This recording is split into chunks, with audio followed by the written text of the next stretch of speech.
Salve discipuli. This is Help for Your Latin Studies in Henle First Year Latin, exercise number 168. In this exercise, we are translating sentences from English into Latin, and in particular, we're working with third conjugation verbs in the future tense. So you'll notice there's only 5 sentences in exercise 168, and if you read through them quickly, you'll see that all of them are in the future tense, which means it'll probably be helpful for you to have your grammar book open to rule number 172. This shows us the future tense endings of verbs in the third conjugation. And one thing that's really interesting and different about third conjugation verbs in the future tense is that they don't have a tense indicator. And we're not there yet, but you'll also notice that the same is true for the fourth conjugation verbs. We don't see the BO, BI, BI like we normally have in the first and second conjugation verbs. That puts them in future tense.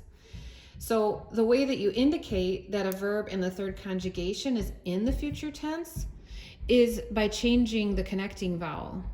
In the present tense, you have O, and then IS, IT, I, MUS. Notice that the connecting vowel is I until you get to the third person plural, which is you. But in the future tense, instead of the O, we have AM to indicate that it's first person singular future tense. And then we have the ST, must, his, unt, but instead of connecting it with an I and then a U, we're connecting it with an E all the way down after that first person singular one. So with that in mind, I find it very helpful just to have this open so that as I figure out what's my person in number and tense, I can go to this page that shows me all the second, third, and fourth conjugation verbs in the present, imperfect, and future tense. So I can just double check that my ending is correct to indicate or to translate those sentences the right way. So number 1, I'm just going to do 1 because there's only 5. So if I do 1 with you here, hopefully that'll be enough to spur you on for the other 4. Number 1 says, we shall pitch the camp there. So we shall pitch is the whole verb. It's telling us person, number, so this is first person plural, right? We. And the tense is future because of that word shall. And then our stem will be what gives us the meaning pitch. This is a new vocabulary word. So if you just look back one page, pono, ponere, posui, positus means put, place, set, or pitch with castra, which means camp. So that's what we're going to go for. We're going to use this verb of the third conjugation, pono, ponere, and we want to make sure that it's first person plural future tense.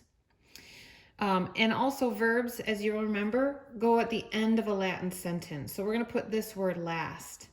So let's take a look at our other words, camp, castra, and that's what we would use to get that word, that translation for the word pitch, castra.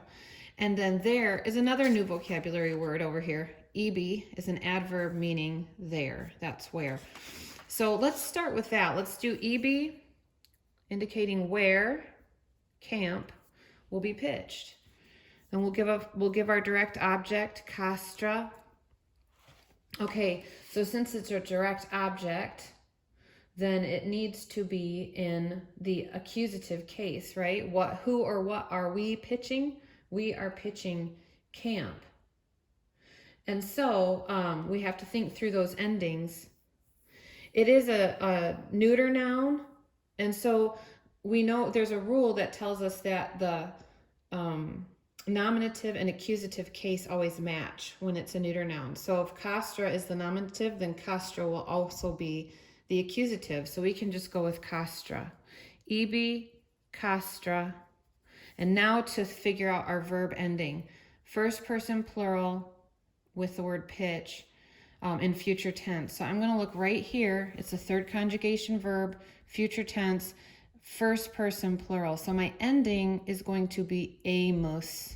And my stem, you'll remember from that vocabulary list for pitch, is pono, ponere.